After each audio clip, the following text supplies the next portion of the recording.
We have more on election night in Arkansas. We want to talk about the race for U.S. Senate.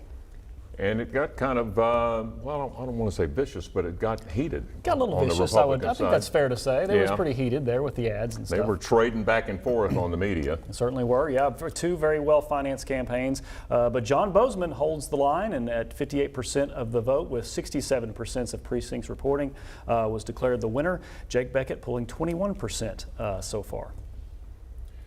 And you see Jake Beckett losing handily there to John Boozman, and he talked about the loss and framed it in terms of fighting for election integrity. Let's listen. I don't care if you're a Republican or a Democrat running for U.S. Senate or for a dog catcher, your name should be correct on the ballot. We've put in so much blood, sweat, and tears, hard work into this campaign that every candidate for office deserves to have their name correct on the ballot so we can all have confidence in our electoral process.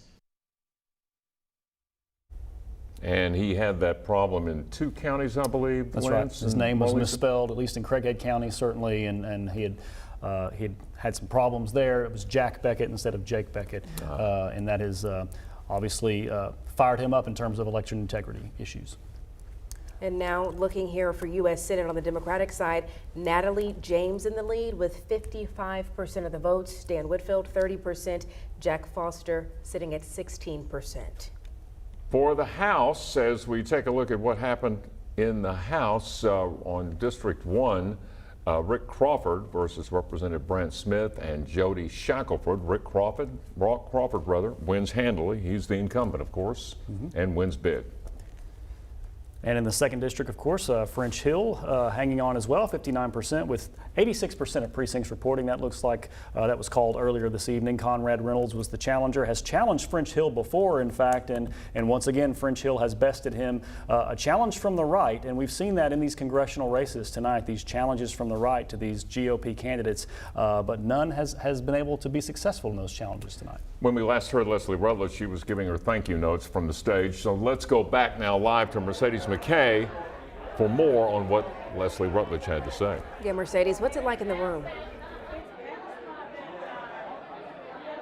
Marlisa, Craig, there's a lot of energy here in the room tonight. To be honest with you, for most of the night, it was a little quiet. It was a lot of waiting around. It was a little close for comfort for Rutledge, at some points in time. But right now, with 63% of precincts reported, Leslie Rutledge is at 54%, with Jason Rapert at 15% behind. And in that speech, I know y'all heard a lot of those gratitudes that she listed. In that speech, she also talked about that right now in our country, we're at a crossroads between good and evil, and she mentioned the tragedy that happened in Texas today. She also said in her acceptance speech for the Republican nomination for Lieutenant Governor that she was so excited to work with legislators, and especially her long friend Sarah Huckabee Sanders, who won the Republican nomination for Arkansas governor tonight. Now, Leslie Rutledge has already broken some glass ceilings by being the first ever female attorney general in the state of Arkansas, and she's hoping to do that later in November again to be the first ever female lieutenant governor in the state of Arkansas. Now, I did reach out to Senator Jason Rapert and current Arkansas Surgeon General Greg Bledsoe just a few minutes ago. Still haven't heard back from them, but I'm sure we will get their response later tonight in the show. But right now, a lot of hugging, a lot of excitement, and we will have more tomorrow morning on Wake Up Central. But for now, live in Little Rock, Mercedes McKay, THV 11 News. You know, Lance, this lieutenant governor race was one to watch tonight. That's right. There were so many candidates, 6 candidates in that race, and we thought that certainly there could be a runoff there. But Leslie Rutledge pulls it out, and as probably she should have, right? She's got the name recognition. She's 2-time Attorney General here in Arkansas. Not the office that she set out for, right? She was one of the ones who wanted to run for governor.